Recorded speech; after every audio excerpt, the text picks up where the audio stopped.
It's Sunday morning right now, the morning after we just saw Teofimo Lopez get the unanimous decision over Steve Claggett. And I'm looking through a little bit of the boxing media, checking things out on Twitter, trying to see what the overall feeling is online.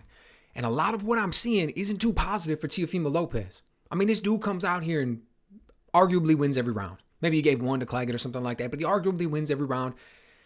And people don't have a lot of great things to say about him. People are saying like, yeah, he went out there and he won, but he underwhelmed. Yeah, he went out there and won, but he didn't quite deliver. Yeah, he went out there and won, but he didn't quite do what we wanted. And I'll be the first to admit, coming into this fight, I thought that Steve Claggett had a style that was perfectly fit for Teofimo, right? I thought it was the type of style that he was going to go in there and he was just going to get crushed. And it was easy to see why. He's a guy that comes forward. He's a guy that likes to doesn't have a lot of power, likes to overwhelm with the work rate, likes to throw a lot of punches. You figure Teofimo, man, he's a guy who's better on his back foot. He's a guy who does better when he's counter punching. That's a perfect stylistic matchup. And along that line, I'll say a couple things. Number one, I think at this point we have to admit that Teofimo Lopez doesn't have the power at 140 that he became known for at 135. When we were watching this dude at lightweight, he was coming through the division on his way up to the belt, man, and he was storming through things, right? He was going out there and he was just scoring incredible knockouts. He's got 5 fights now at 140, 1 stoppage.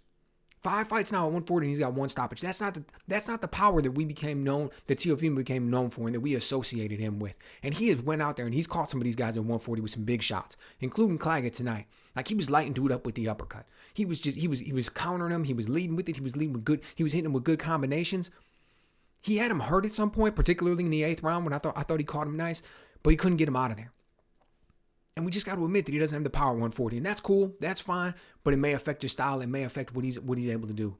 And the second thing is, even though he didn't get that stoppage, I wonder if he looked a little bit less explosive to me. And I wonder if he was a little bit less explosive because he knew that he was going to have to be around for the long haul. He could go in there and he could sense how tough Claggett was. He was talking about it leading into the fight. He knew that dude had a really high work rate.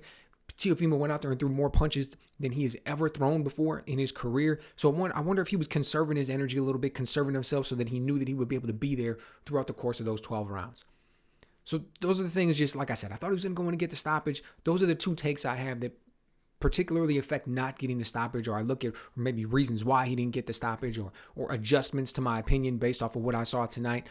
But there was a lot of positive things to take from as well. I mean, first of all, you're not going to get everybody out of there. You're not going to be able to go out there and have this Heisman night every night where it's these show-stopping ESPN highlight reel footage knockouts. It's not going to happen all the time. And it's not necessarily fair for people to all of a sudden come out there and say, we expected that so much that you can win every round or you can win 11 rounds. And in light of the fact that you didn't get the stoppage, we're going to say that it was an underwhelming performance. I think what we're going to have to say is that those expectations were too high coming in based off of Claggett's toughness, the lack of power that Teo has at 140, and the adjustments that he made in that fight to deal with the work rate.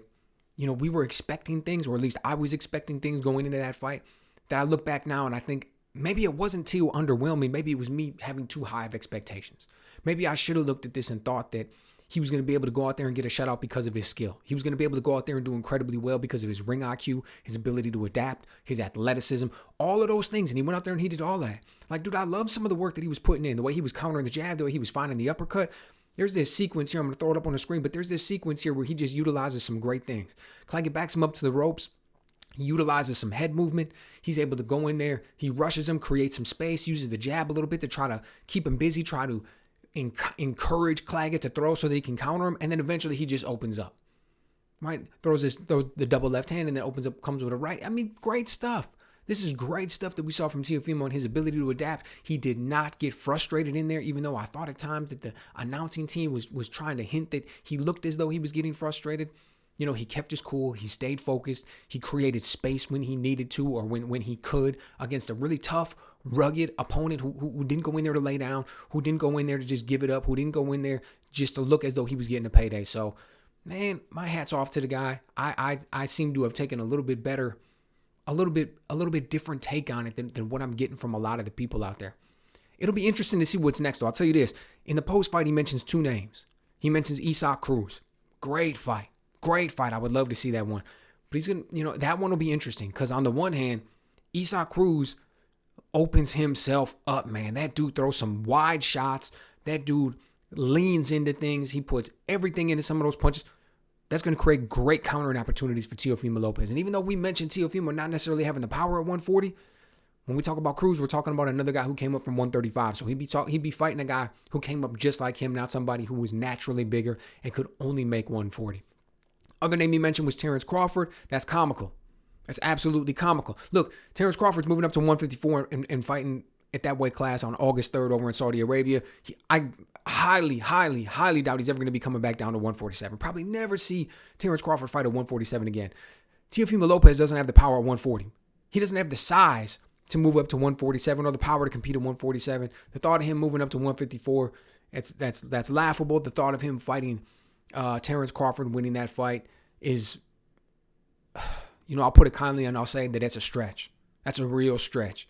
Terrence Crawford is the top of the food chain, man. Creme de la creme. He goes out there and he's got it all. He's got the power and the speed and the countering. He can lead. He can work angles. He can switch it. The dude, whatever it is that you like, he can do it. You want him to box from the outside? Great, he can do that.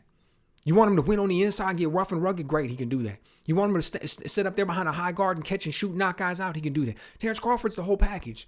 Teofimo Lopez is not, and he's a much smaller man. That wouldn't work out well for him. Interesting that he just even mentions that. But look, I'm interested in the other guys at 140, to be perfectly honest with you. Albert Puel, Kenneth Sims, Isaac Cruz, Liam Paro, Ryan Garcia, Devin Haney, whenever these guys come back. Like, I'd be interested in a lot of fights at 140 pounds. And if he sticks around long enough at the weight class, which I imagine he will, he's young. And like I said, I don't think he should be moving up to 147. There's going to be guys coming up from 135 that are going to be great fights. I know that he got into a little bit of back and forth with Gervonta Davis, calling him some names. Highly doubt that fight's ever going to happen. We know that Gervonta Davis isn't interested in taking fights over 135 pounds. And we know that Teofimo Lopez is going to be dropping underneath 140, man. I think that weight cut's too much for him. He's been up here so many fights now. His body's adapted to it. I mean, the dude isn't tall, but he's wide, man. You can look at him. You can see he's got big shoulders. He's got a big chest. He's not getting underneath 140 in my guess. We'll never see him underneath 140 again. So I don't know. What did you guys think of this one? What did you think? What did you take from this fight? Did you like the ring IQ? Did you like the way he adapted? Did you like the way he was able to handle that pressure and the work rate and everything like that? Or were you disappointed by it? Were you disappointed because you expected him to get the knockout? Were you disappointed because you figured anybody who stands in front of Teo like that is going to get stopped? Anybody who gets hit that much is going to get stopped.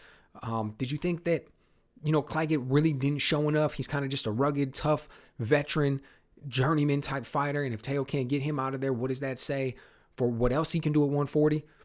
I don't know. Like I said, I think some people are being a little bit critical and a little bit harsh. We can go back and we can watch all kinds of phenomenal fighters throughout the years. And you want to start picking their career apart. You want to start looking at each and every single fight. Each and every fight that you look at from these dudes, no matter who your favorite fighter is, each and every fight that you look at from these guys is not going to be some superstar blockbuster showcase performance. Emmanuel Stewart had a saying, okay, the famous Hall of Fame trainer Emmanuel Stewart. And one of the things that he would say when he's got a guy who's in a really tough fight, he'd get him in the corner, he'd look at him and say, listen, we're going to worry about looking good next fight. We're going to win this fight. And it was a way of letting a fighter know, like, man, maybe you need to let your expectations go a little bit. Maybe you thought you were going to look one way when you came in. Let that go. We're not going out here and trying to impress. We're not going to go out here and try and do some showmanship and to make some things happen. What we're focused on is winning the fight. Then we can get back in the gym. We can figure out what happened, get back in the lab, continue to work on it a little bit, become better fighters, grow and evolve from the whole situation. But right now, tonight, we need to worry about winning. The reason he had that saying and the reason it applied so much is because it comes up. It happens, man. Guys just... And I think that was the night that we had tonight for Teo. So let me know what you guys think. Were you impressed? Were you unimpressed? And what do you think we should see next for Teofimo Lopez?